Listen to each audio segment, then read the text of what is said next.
Cesta Básica Nacional.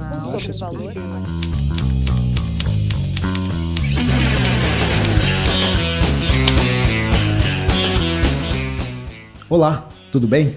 Nesta primeira temporada do Descomplicando o Tributês, nós estamos debatendo a reforma tributária, que está atualmente em curso no Congresso Nacional. O episódio de hoje é sobre o cashback. Nós vamos saber como ele pretende funcionar e, mais do que isso, se vai beneficiar realmente a população economicamente mais pobre do Brasil.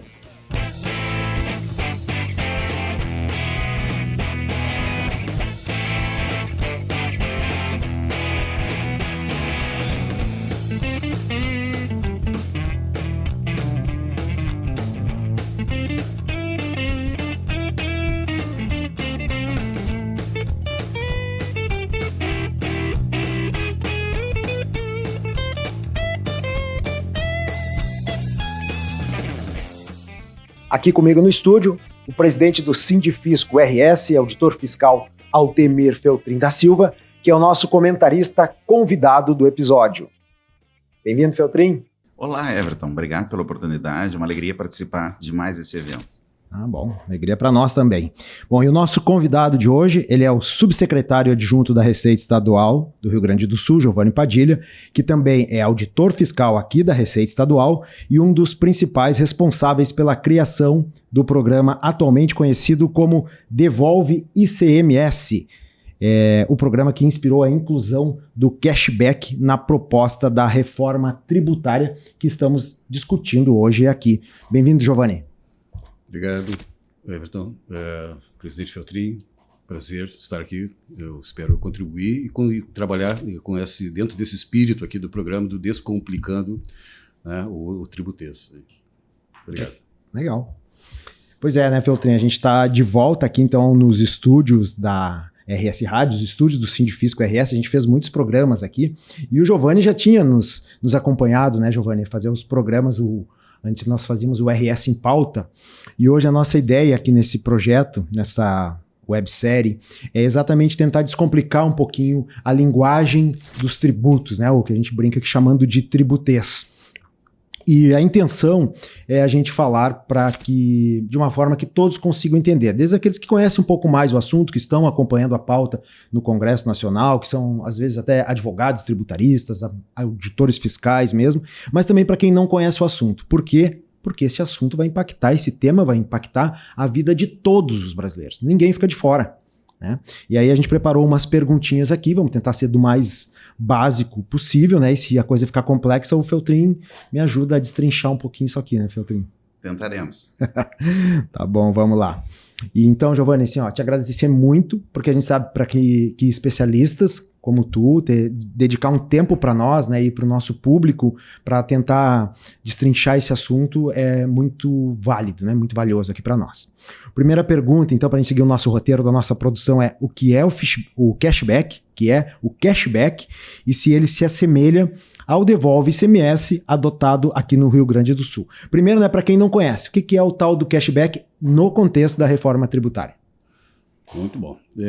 O cashback, né, no contexto, nessa sua versão tributária, ela é a devolução de impostos para pessoas físicas, né, como o nome nos remete, né. Esse nome, na verdade, foi dado ali pelo pessoal de marketing lá do Ministério da Fazenda, porque entenderam que o nome técnico, que é a personalização do IVA, né? No caso, da personalização do IBS, era muito técnico, né? De certa forma, tem uma conexão aqui com os objetivos, inclusive, dessa atividade aqui, né? De descomplicar. Eles entenderam que a expressão cashback traduziria melhor esse espírito da devolução e tal, embora tenha uma pequena imprecisão técnica, mas eu creio que que passa a mensagem central do que é, né? Então, basicamente é isso, é devolver impostos pagos, né, ou que as famílias pagarão, né, no momento em que nós implementarmos o novo sistema tributário, onde estará vigente, então, CBS e IBS, porque a previsão do cashback é abarcar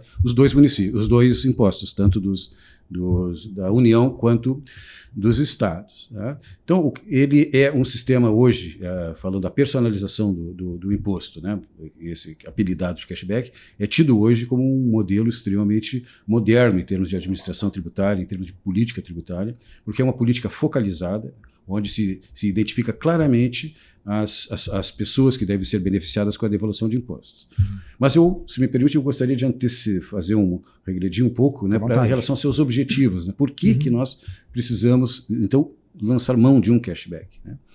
Basicamente, existe um problema estrutural de todos os impostos indiretos sobre o consumo, né, como é o caso do IBS, da CBS, do IVA dual como um todo, né, que eles incidem de forma desproporcional na renda, né, gravando de forma mais pesada os mais pobres e menos os mais ricos. Então, para quem não está tão familiarizado com essas lógicas, né, imaginarmos uma família, digamos, que tem uma renda de R$1.000.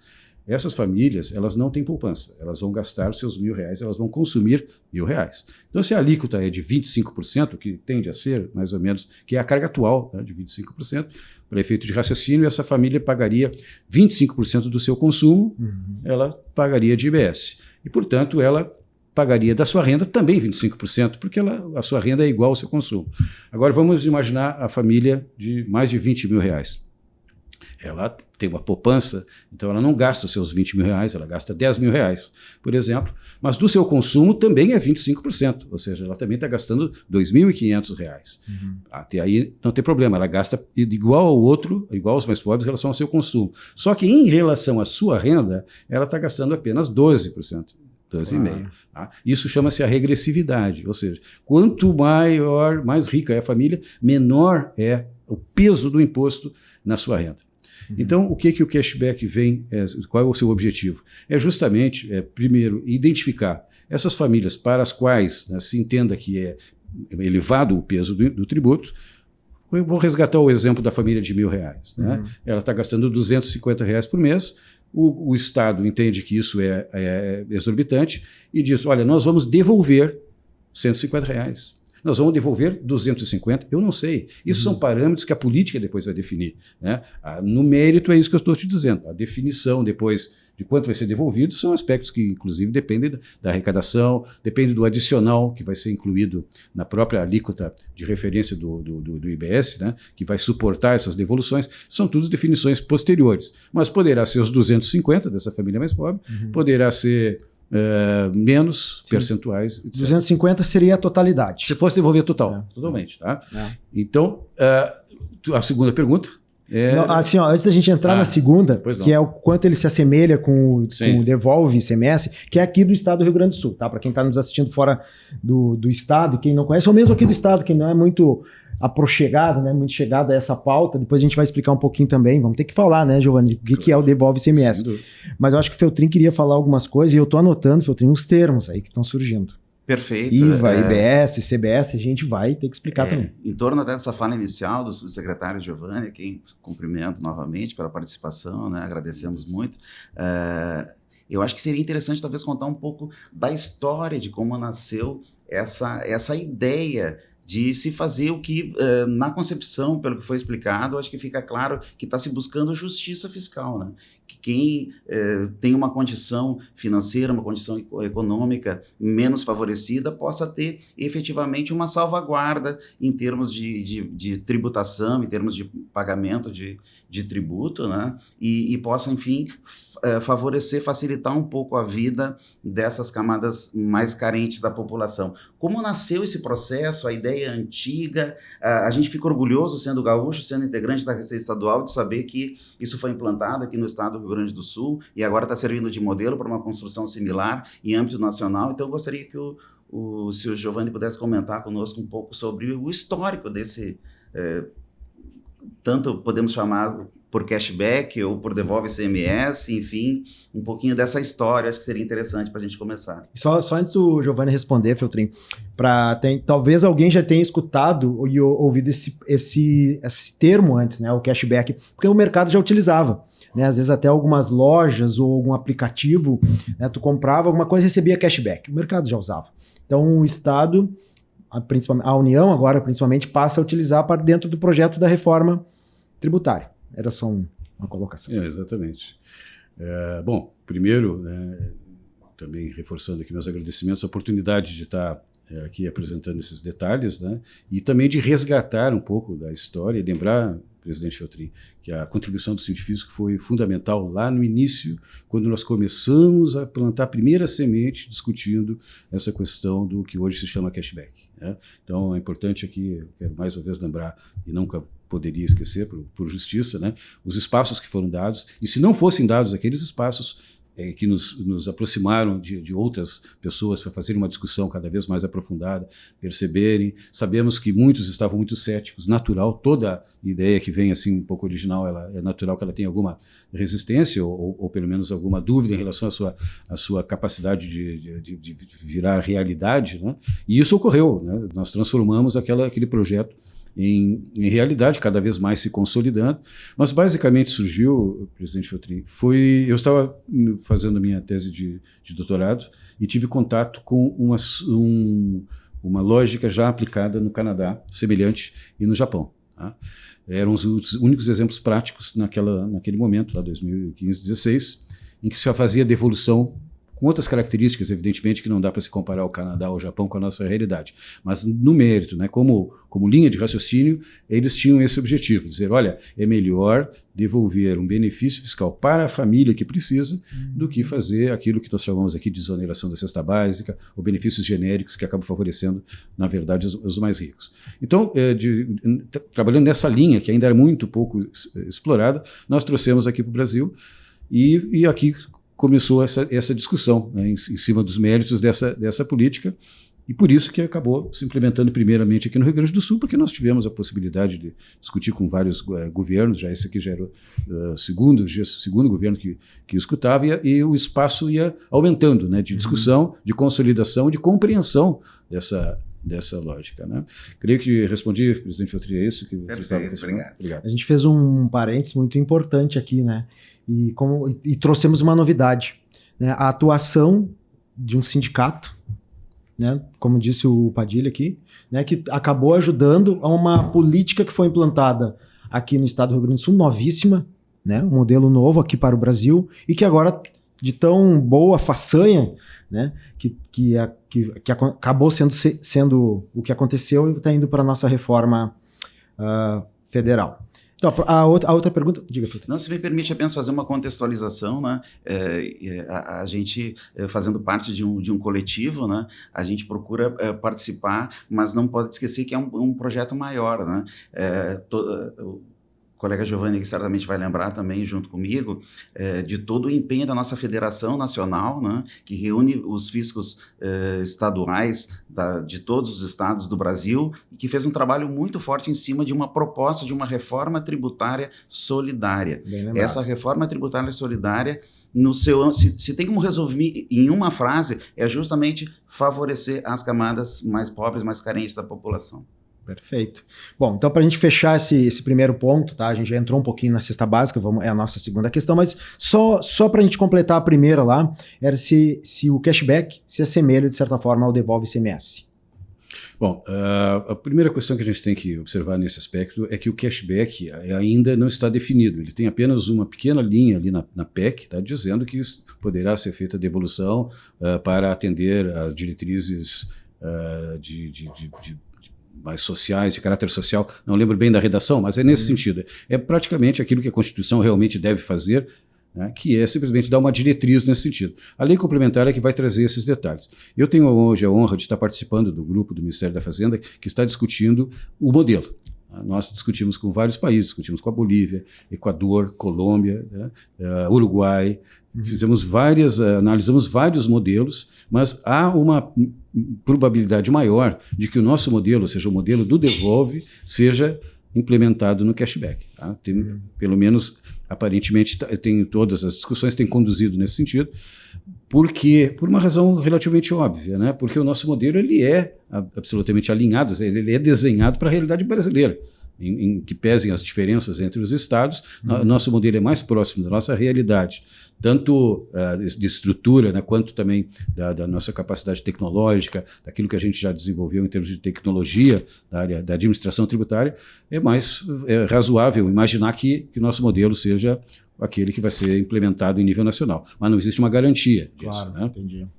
Sabe que me parece que a gente avança aqui no nosso programa, mas surgiram uma necessidade de a gente falar um pouquinho sobre, então, o que são o IBS, o CBS e o IVA, né, para quem não compreende e não entende o assunto.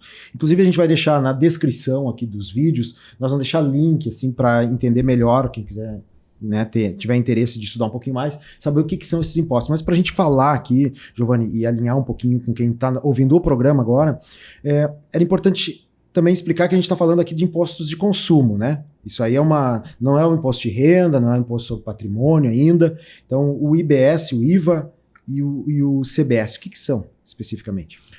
Bom, basicamente, a literatura internacional passou a adotar para impostos que são tributados em várias fases do consumo, que são os multifásicos, né? Eu diria, por exemplo, quando o produtor rural vende para a indústria vende para o atacadista vende para o varejo, e o varejo vende para o consumidor final. Veja que aí tem várias fases do processo de produção e distribuição. Tá? Os impostos multifásicos são esses, que eles incidem em todos esses momentos, tá? Em contraponto aos monofásicos, como, por exemplo, nós temos o imposto sobre serviços aqui dos municípios. São monofásicos, eles só vão estar numa fase, é quando o varejista, o prestador de serviço, né, digamos, vende seu serviço para o consumidor final. Então, esse é o primeiro conceito. Os impostos sobre valor adicionado, eles têm essa lógica, eles são multifásicos, como eu comentei, e todo imposto que é pago numa etapa, o outro pode se aproveitar. É os famosos créditos. Tá? Então, esse processo de débito-crédito vai fazendo com que as empresas que paguem, elas só estão pagando, na verdade, sobre aquilo que elas adicionaram. Por isso que é o imposto sobre valor adicionado. Mas digamos, esse nome veio lá do primeiro imposto sobre valor adicionado francês, e ele acabou se disseminando com esse nome. Mais recentemente, houve muitas reformas desses impostos, né, sobre valor adicionado, IVAs, e eles passaram a adotar uma nova nomenclatura, que é Impostos sobre Bens e Serviços, GSTs, né?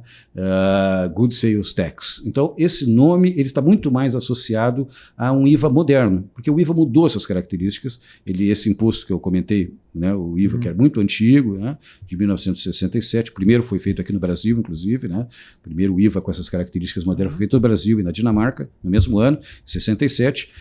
Esses impostos eles ficaram muito velhos, como é o nosso ICMS e como, inclusive, o IVA na Europa. Tá? São impostos antigos. Os mais novos, acho que querendo se descolar um pouco daquela ideia de que o IVA estava um pouco ultrapassado, passaram a usar os Good Sales Tax, né? Good Services Tax, perdão. Né? E aí, a partir desse movimento, né, vários países começaram a adotar então, a nova nomenclatura, que é a que está hoje no IVA dual. Veja, nós temos dois tipos de tributos. Os tributos podem ser contribuições e podem ser impostos, e fora outros, né, contribuições de melhoria e taxas. Mas nesse caso nós estamos falando de uma contribuição social, que é o CBS, que ele vai ser um IVA, dessas características que eu comentei, de competência da União, e vamos ter um outro IVA, que é de competência dos estados e dos municípios, que se chama IBS. Então veja, um é IBS, porque é Imposto sobre Bens e Serviços, o outro é CBS, que é Contribuição sobre Bens e Serviços. Ambos são IVAs na sua, digamos, do seu conceito macro, né? Mas adotando a nomenclatura mais nova. Né? Que maravilhoso. Aí, ó. Aprendi bastante agora. Para quem não conhecia, também fica um parênteses aí dessa aula sobre IVA e IBS. Gente, parece uma coisa muito simples, né, Giovanni? Para ti, assim, corriqueiro, ter que estar explicando isso, imagino que, né? Mas, enfim, para nós é muito importante. No primeiro episódio, naquele de introdução desta série, eu falei um pouquinho, né, sobre as áreas de atuação, né, de onde entram os impostos, né, a área federal, as esferas, né, federal, municipal, estadual. E aí agora a gente está aprofundando um pouquinho ao longo desta websérie, é o que a gente pretende fazer. Então hoje nós estamos falando aqui sobre o cashback, vamos explorar bastante esse assunto. E o próximo, uma pergunta? Diga, Feltrin. Eu só gostaria de uma intervenção em relação a esse relato do subsecretário Giovanni, para a gente dar uma parametrizada em relação ao que significa a instituição de um imposto sobre valor adicionado no Brasil em relação ao mundo, né? Em quantos países do mundo já se trabalha imposto sobre valor adicionado? Isso já está em quase todos. Se pudesse nos dar Perfeito. uma palavrinha em relação a isso, acho que seria importante contextualizar, porque às vezes a gente escuta muitas críticas, mas está indo num caminho errado.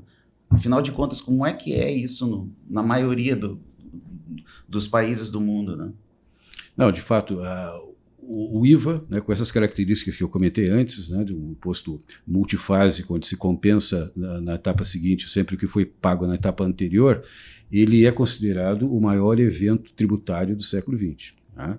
Ele realmente revolucionou o sistema tributário como um todo, e na época ele surgiu num contexto de formação da União Europeia, e a França, que era o primeiro país que tinha instituído, se diferenciou amplamente dos demais, ganhando muito fôlego, principalmente em termos de exportações, por causa de um aspecto fundamental que era a não cumulatividade.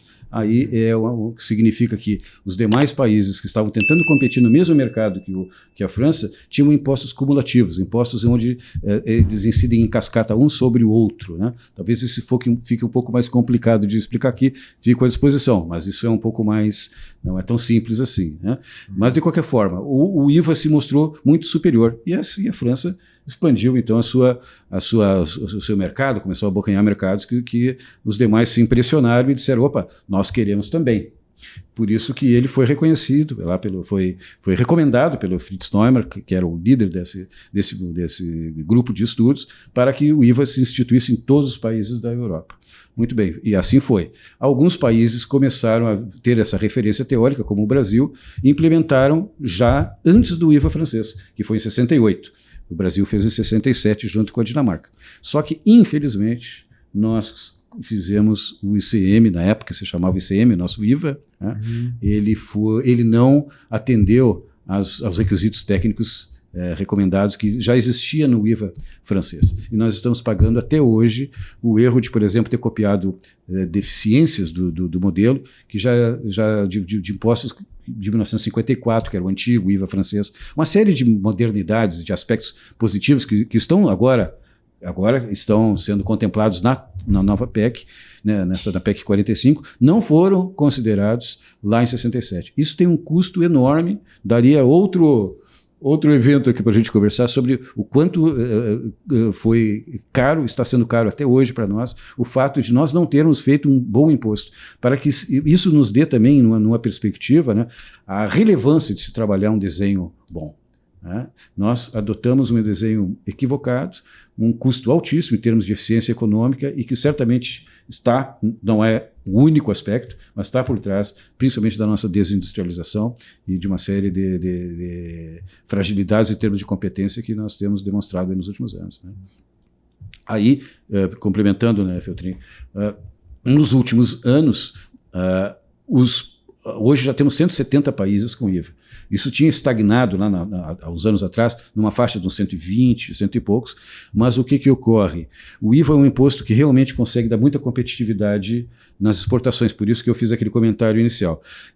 Quando nós vivíamos num país, os países poderiam viver com custos tributários altos, isso não fazia diferença. O que ocorre é que a partir dos anos 2000, a China entrou no mercado, com muita força, achatando as margens de todos os países. E todos os países precisaram fazer o seu tema de casa. Quer dizer, cortar custos. Cortar custos é cortar o custo, por exemplo, desse que eu falei do imposto em cascata. Está exportando impostos. Quando tu exporta impostos, tu deixa o teu produto mais caro. É como tu comprar uma ferramenta o dobro do preço do que os outros estão comprando. É um custo como qualquer outro. É uma ineficiência. E isso tirava a competitividade dos países. Todos fizeram o seu tema de casa. Todos trocaram por um IVA bom. E nós somos o último país a fazer esse movimento, e eu ainda suspeito que não está sendo executado a contento. Mas esse é um outro assunto, né? Eu estou bastante preocupado com o caminho que nós estamos tomando, né? Mas, de qualquer forma, estamos nos aproximando daqueles modelos ditos modernos, mas também acho que nós estamos perdendo a oportunidade, meu amigo Feltrin, de fazer algo muito melhor, não precisamos nem olhar os melhores exemplos, talvez os últimos exemplos já seriam suficientes, e acho que não estamos caminhando nesse sentido.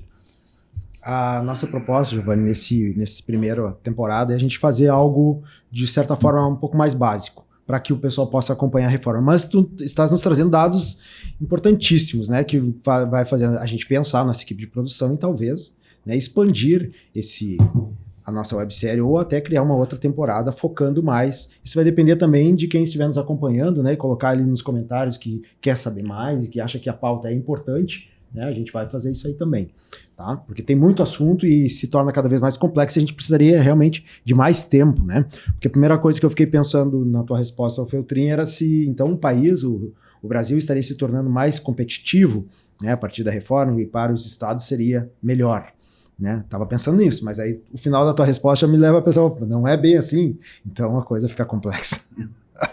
Mas vamos lá. Posso te interromper, só dizer rapidamente uma expressão, assim, ó, depende do teu ponto de referência. Se o teu ponto de referência for o sistema atual, eu digo, estamos melhor. Se o teu ponto de referência for o que o mundo está fazendo, estamos mal. Então depende muito do teu ponto de referência. Por isso que eu digo, estamos talvez perdendo a oportunidade de nos aproximar do que há de melhor. Tá bom, não vamos entrar nos porquês, né? Por que isso está acontecendo? Mas vamos deixar para outro momento. A nossa próxima pergunta, então. O cashback pode reduzir a regressividade dos tributos no Brasil? A gente falou um pouquinho sobre regressividade no episódio anterior, gente. Inclusive está lá no Pinga Fogo, no final, depois dos caracteres finais. Se alguém não viu, corre lá para ver, tá? Então, o cashback, ele pode reduzir a regressividade dos tributos no Brasil ou considera que é apenas uma medida inócua nesse sentido, em relação à regressividade? Eu não tenho nenhuma dúvida que é um instrumento extremamente eficaz, né? Pelos aspectos que eu tangenciei aqui no início. Ele é uma política focalizada, ele tem capacidade de reduzir efetivamente a carga suportada pelas famílias mais pobres, né? Eu vou usar como referência o Devolve apenas porque ele é a experiência que está em prática, e creio que seria realmente interessante fazer essa comparação. Veja, aqui no Rio Grande do Sul, com o Devolve ICMS, nós estamos reduzindo a carga das famílias mais pobres de 11%, né?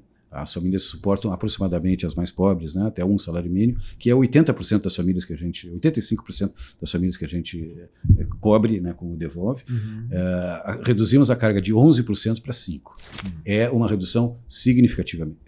Nós estamos falando na renda, ou seja, essas famílias estão ganhando 6 pontos, praticamente, 5 a 6 pontos da sua renda, não é da sua renda. Isso, olha, muitas vezes né, podemos aí inferir para famílias que têm uma necessidade muito grande, né, que tem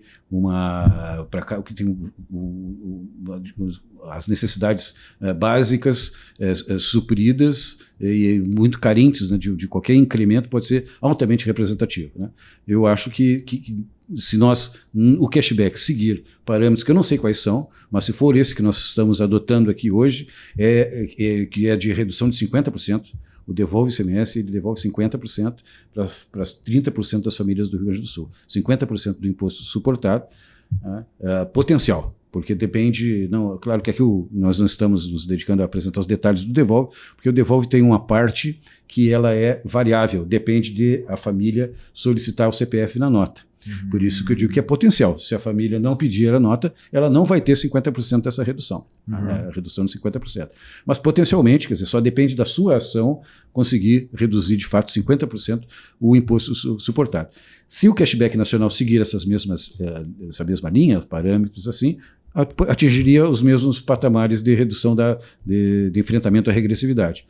Pode até ser mais, pode até ser 100%, como já foi aventado, né? Então, assim, eu não tenho nenhuma dúvida. O cashback é uma ferramenta extremamente poderosa, simples, ela não mexe no tecido tributário, não altera a forma como os tributos são cobrados, ele simplesmente devolve. E isso é um ganho excepcional em comparação a outras ferramentas que trabalham por dentro do sistema, gerando toda uma complexidade adicional, usando o próprio tributo como ferramenta de justiça fiscal. E o tributo não é feito para isso, ele é para arrecadar. O IVA é um imposto bom para arrecadar. Essa digamos, seu objetivo, nessa natureza, assim como outros, cada tributo tem esse seu objetivo. Nós temos, por exemplo, o imposto seletivo, ele tem um objetivo, ele é feito para desestimular, para desincentivar certos consumos. Tá? Nós temos o imposto de importação, que é para reduzir fluxos. Cada imposto ou cada política pública tem o seu objetivo. O IVA não é um imposto feito para a justiça social, ele é feito para arrecadar, porque arrecadando também se faz justiça social, pelo viés da despesa. Então, a melhor forma de fazer um IVA para que ele seja eficiente é ele ser limpo, clean, vamos dizer assim, né? E depois fazer então a devolução focalizada para as famílias que eventualmente estarão suportando uma carga maior. Perfeito. Tu já tinhas falado sobre isso quando estivesse aqui lá no início, né? Ainda antes do Devolve ICMS ganhar esse nome, né? A gente já tinha conversado sobre esse assunto e tu falavas da importância dessa participação da sociedade, das famílias, no pedir a nota fiscal. Né? É uma contrapartida que inclusive ajuda o Estado, me corrija se eu estiver enganado, a superar um pouco do problema da sonegação fiscal, né? E aí com isso não reduz tanto, digamos, essa verba que o Estado devolve para as famílias, ele acaba compensando com entrada a partir de uma menor sonegação fiscal. Seria isso? Sem dúvida. Da informalidade, mais especificamente. Perfeito. Isso a gente pode aprofundar também em outro momento. Eu não vou fugir muito das perguntas aqui, gente, porque como elas foram elaboradas antes, e no andamento do programa parece que a gente sente vontade de fazer outras perguntas, mas essas aqui elas são básicas, então elas mesmo que repitam um pouquinho o que a gente já falou, elas são aquelas perguntas originárias que a gente imagina que a população, né, quem está nos ouvindo, tenha essas dúvidas, tá? Então assim, alguns especialistas afirmam que diante da isenção do imposto da cesta básica, o pagamento do cashback aos menos favorecidos se torna artificial. Uma espécie de bolsa família política e não uma devolução real. Concordas com essa visão? Não, eu discordo completamente. Eu respeito, eu discordo e acho que tem vários elementos que apoiam essa minha posição. Primeiro, eu vou trazer alguns números aqui que talvez já ajudem a ilustrar e mostrar por que eu tenho essa posição. A cesta básica, o que é a desoneração da cesta básica? Talvez, antes de iniciar, é bom explicar para quem está nos assistindo, né? A desoneração da cesta básica consiste em não aplicar o imposto formalmente, né? Não aplicar o imposto sobre uma determinada operação. Então, ou reduzir esse imposto. Então, digamos, nós temos a cesta básica, a desoneração da cesta básica para o arroz. A alíquota normal seria 12%. No caso do arroz, né? Não é obrigatoriamente alíquota modal, alíquota de 12% do arroz, e nós temos ali uma redução para 7%. Então, como o imposto está embutido no preço do produto, poderia-se dizer inicialmente que esse produto vai ficar 5% mais barato. Eu estou fazendo aqui uma super simplificação, é só para efeito de raciocínio. Perfeito. Matematicamente tem algumas sutilezas. Né?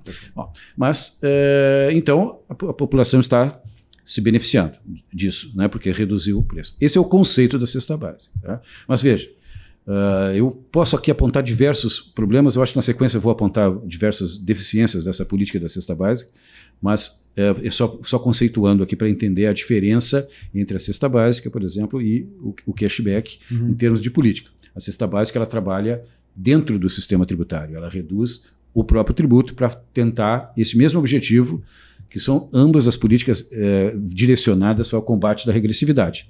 Conceitualmente, elas têm o mesmo objetivo, tá? Reduzir a regressividade. Duas formas de fazer, em tese, a mesma coisa.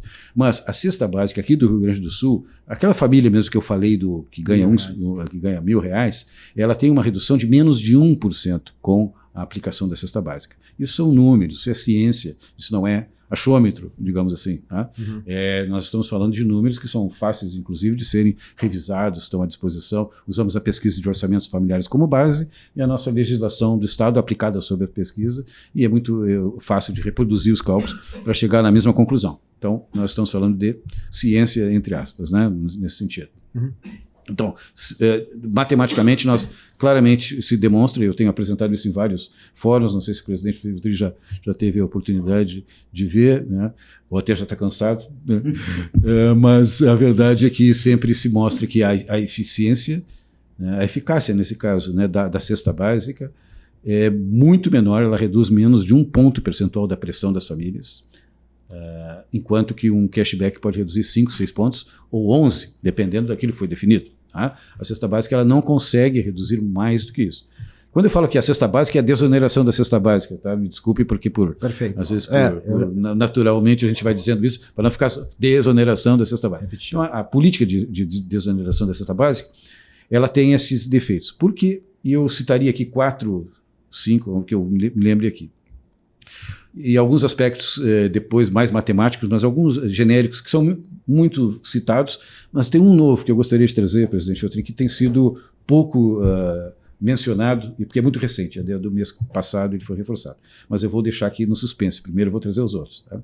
O primeiro aspecto, a cesta básica, ela trabalha através de uma lógica que não é ela não beneficia a pessoa, ela beneficia a empresa.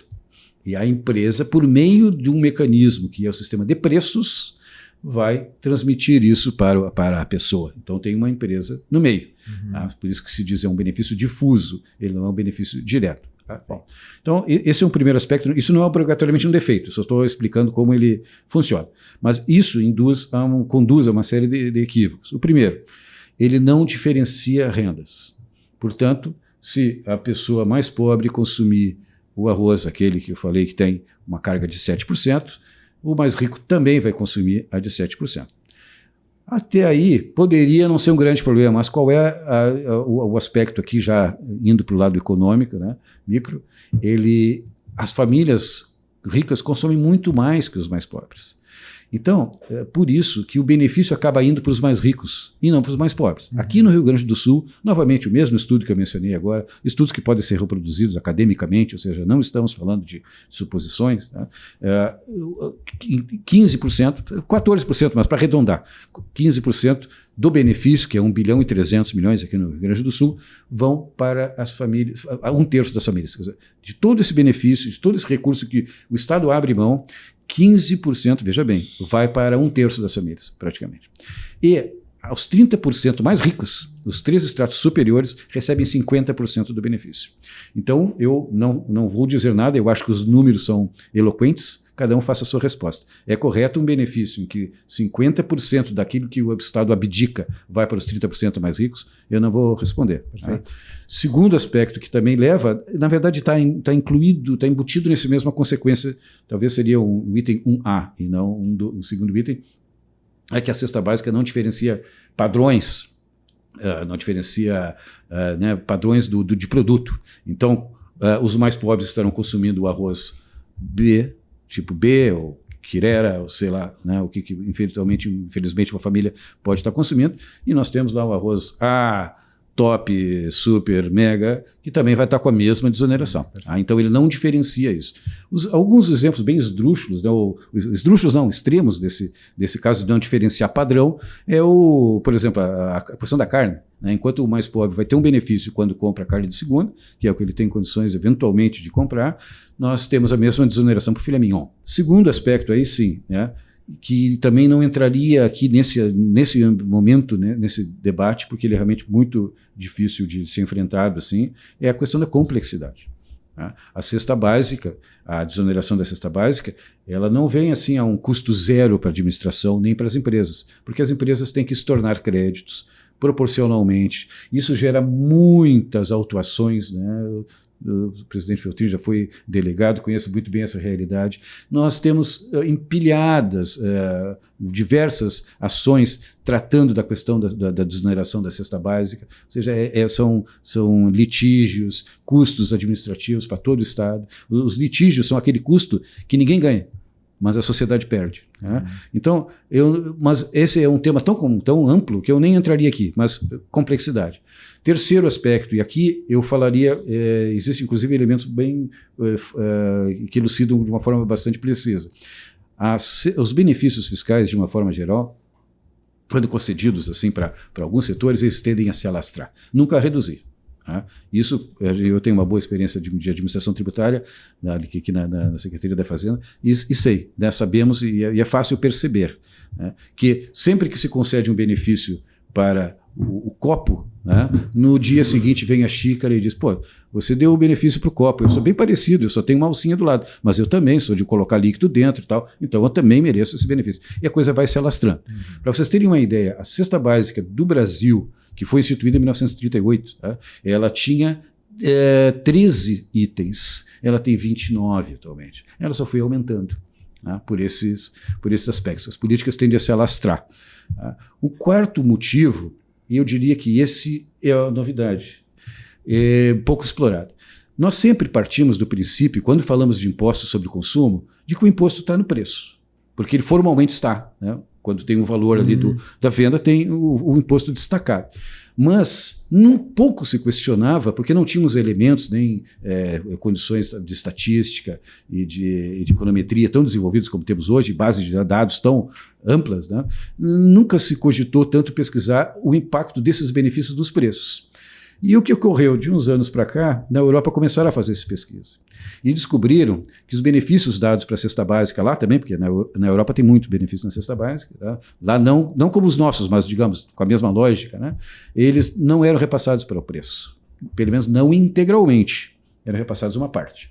Se suspeitava, mas não se tinha os números cientificamente comprovados e agora se consolidou. Aí foram feitos 2 estudos aqui no Brasil. Um passou despercebido, eu não sei como, tá? Em 2011, que identificou que da cesta básica, eles analisaram em torno de 20 itens, apenas 16% do benefício dado para as empresas realmente passaram pelos preços. 16%, ou seja, 84% foi para o mercado. Ficou ali, né, digamos, favorecendo a rentabilidade daquela operação. Não sou, né, nem a concorrência de preços do mercado resolveu isso.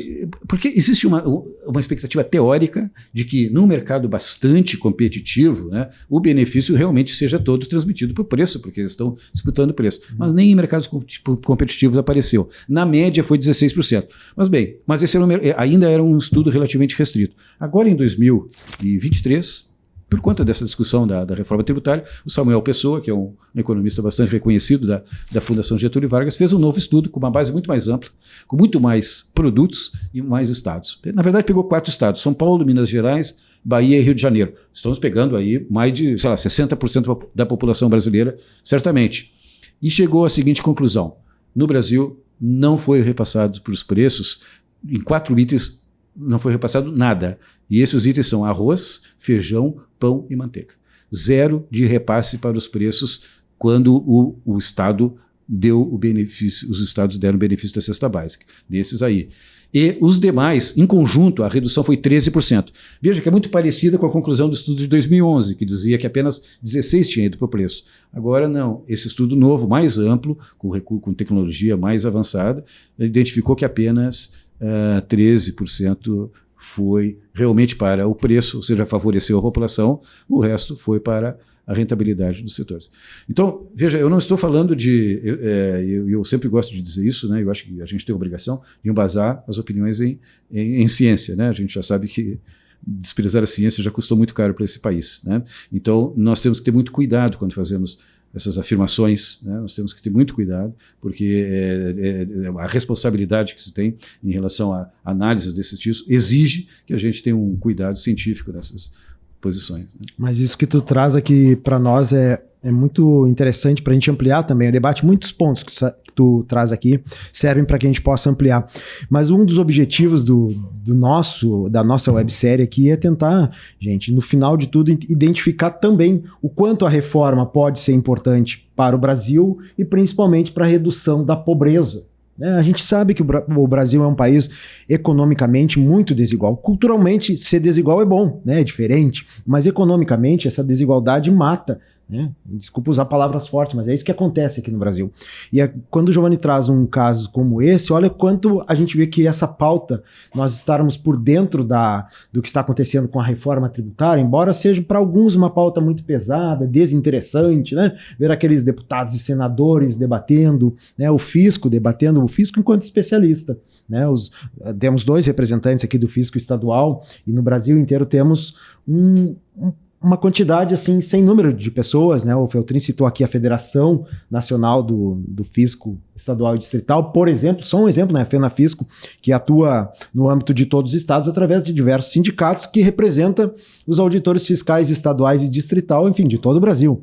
Então, olha quanta gente tem envolvida nesse assunto, especialistas, né, como o Giovanni aqui, de alto gabarito em termos de estudo, né, o Giovanni que é doutor, se doutorou fora do Brasil e trouxe para cá, como já colocou aqui, essa experiência. Então, quanto que é importante para nós, no mínimo, tentar dar a nossa contribuição aqui de tentar tornar esse assunto um pouco mais palatável, né? Que a gente possa debater um pouquinho sem medo de perguntar, né? Sem medo de colocar até nos comentários aí qualquer pergunta que acho importante, porque no Brasil não podemos esquecer também de outra coisa, se chegasse a tocar. A gente está muito tensionado, né? Um lado, o outro lado, aquela coisa. Isso não ajuda em nada, no meu ponto de vista, né? A gente, em vez de avançar, de conversar, a gente acaba se atacando, né? Em alguns momentos. O imposto é uma coisa que é muito atacada, né? O tributo é muito atacado. Eu mesmo tinha uma compreensão diferente, Feltrin, sobre tributos e sobre impostos, principalmente o imposto é um nome mais pesado, né? Sobre imposto, antes de vir trabalhar aqui, conversar com vocês e conhecer essa pauta. Então eu considero natural que as pessoas achem que o tema imposto seja um tema complexo e duro. E agora, aprendendo depois que não se vive sem imposto, né, dentro de um estado, precisamos de ruas calçadas, serviços de saúde, enfim, a gente entende que essa pauta ela é muito importante. Nosso desafio é tornar ela mais simples para que a população consiga conversar com a gente, né? Conversar principalmente com os especialistas. A gente vai encaminhando aqui para a nossa última pergunta, Giovanni. Tá? Colocadas pela nossa produção, né, as perguntas. Outra crítica que se faz ao sistema de devolução de tributos pagos pelos menos favoráveis é o desconhecimento de como serão selecionadas as famílias participantes do programa. Qual a sua opinião a respeito? Já há consenso de como essas pessoas serão escolhidas? A pergunta é longa, se quiser.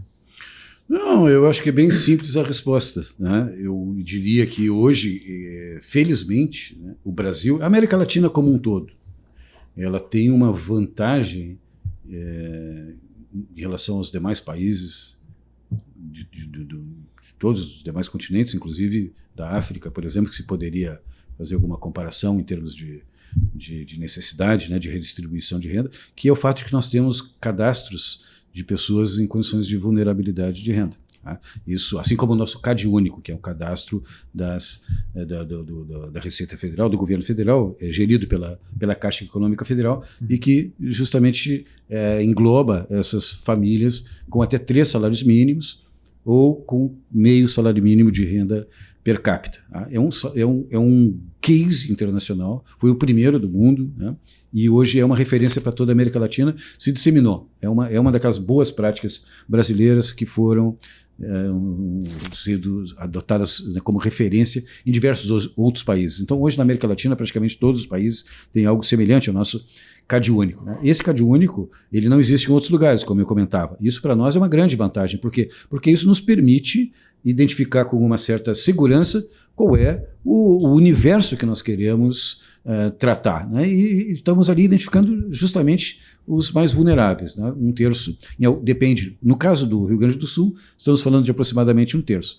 Em alguns outros estados, dadas as diversidades, nós podemos imaginar que para alguns estados isso vai ultrapassar 1/3, outros vai ser menos, depende dos níveis de concentração e tal. Em média, no Brasil, é muito aproximada da nossa realidade do Rio Grande do Sul. Aproximadamente 1/3 a 35% por aí das famílias brasileiras já estão cadastradas ou estariam aptas a se cadastrar, porque preenchem um desses 2 requisitos, né? Terem até 3 salários mínimos de renda bruta familiar ou renda per capita de meio salário mínimo. Então, parece que esse não é um problema grave. É claro que aqui tem um desafio enorme, e eu já tenho trazido isso com bastante frequência, né, nos nossos debates.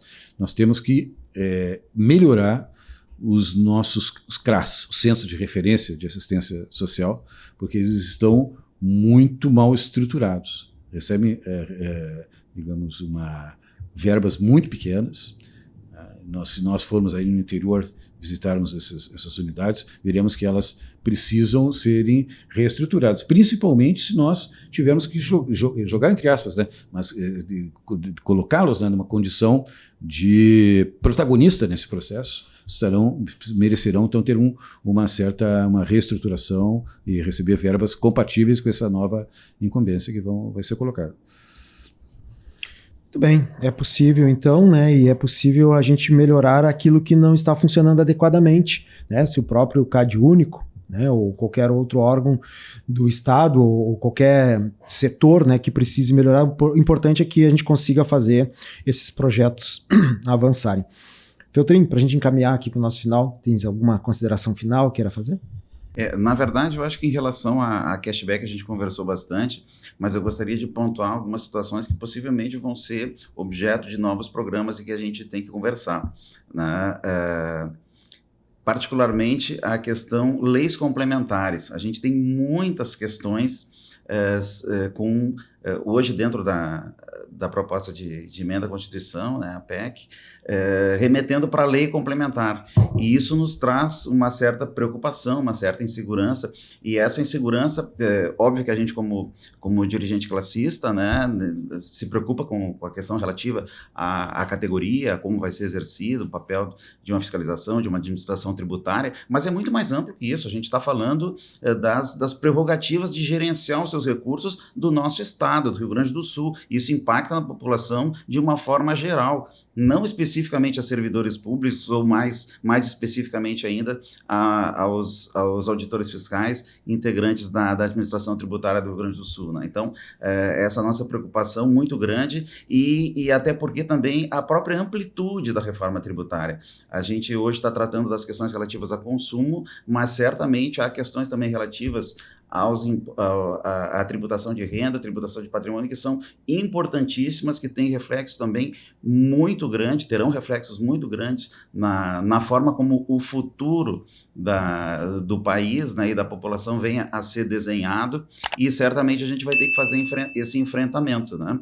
No momento há uma promessa de um tratamento num futuro relativamente próximo em relação a essas questões, mas a gente espera que isso efetivamente seja enfrentado e que essas discussões venham a ser desenroladas, né? Porque, como já foi dito, a questão relativa às políticas públicas depende de recursos. Esses recursos são definidos através da formatação, né, que essa reforma tributária vai trazer e da forma como esses recursos vão ser arrecadados, e não existe mágica, né? Não tem como se melhorar serviço sem ter recursos para fazer isso, não há como se ter serviço público sem ter pessoas, sem ter estrutura, e isso só se consegue com recursos. Então, essa reflexão que eu gostaria de deixar aí finalmente, e fazer um agradecimento muito especial ao nosso subsecretário, Giovanni Padilha, por dividir esse tempo. A gente sabe que a agenda é muito atribulada, né, por nos dedicar esse tempo para a gente poder ter essa conversa. Tenho certeza que quem estiver ouvindo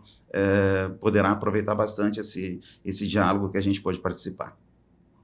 Tá certo. Giovanni, queria alguma colocação final ainda? Não, só queria agradecer a oportunidade, né? São temas muito caros.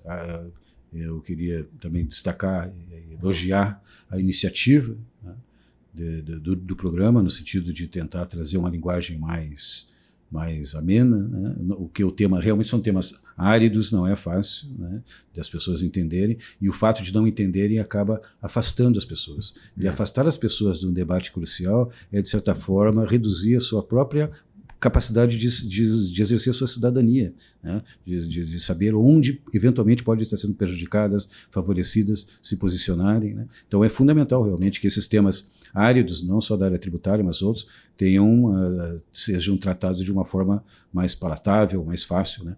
Eu sei que é um exercício difícil de fazer, porque todas as profissões, não é só a nossa, né, Feltrin, acaba que existem vícios de linguagem, existem expressões típicas que são dadas como absolutamente de conhecimento geral, e não é assim. Então, mais uma vez, eu agradeço a oportunidade e elogio a iniciativa, e fico à disposição aí sempre que eventualmente entender que eu poderia contribuir.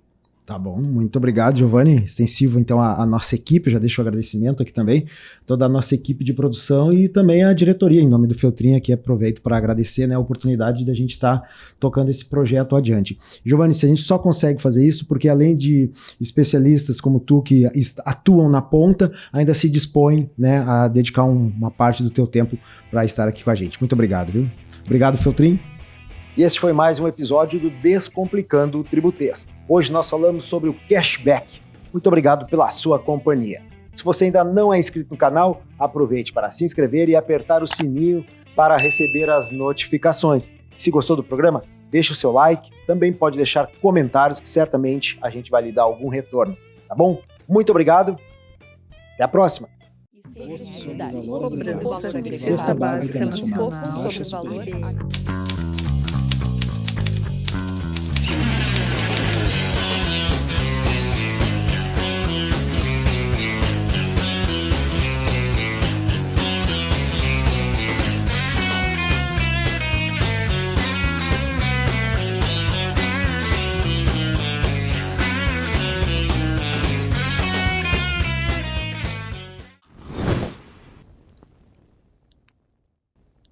Justiça fiscal.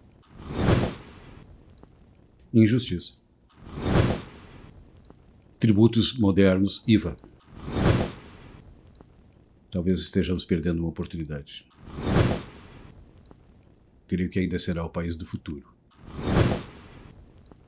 Essencial para o Brasil do futuro. Essencial para a humanidade.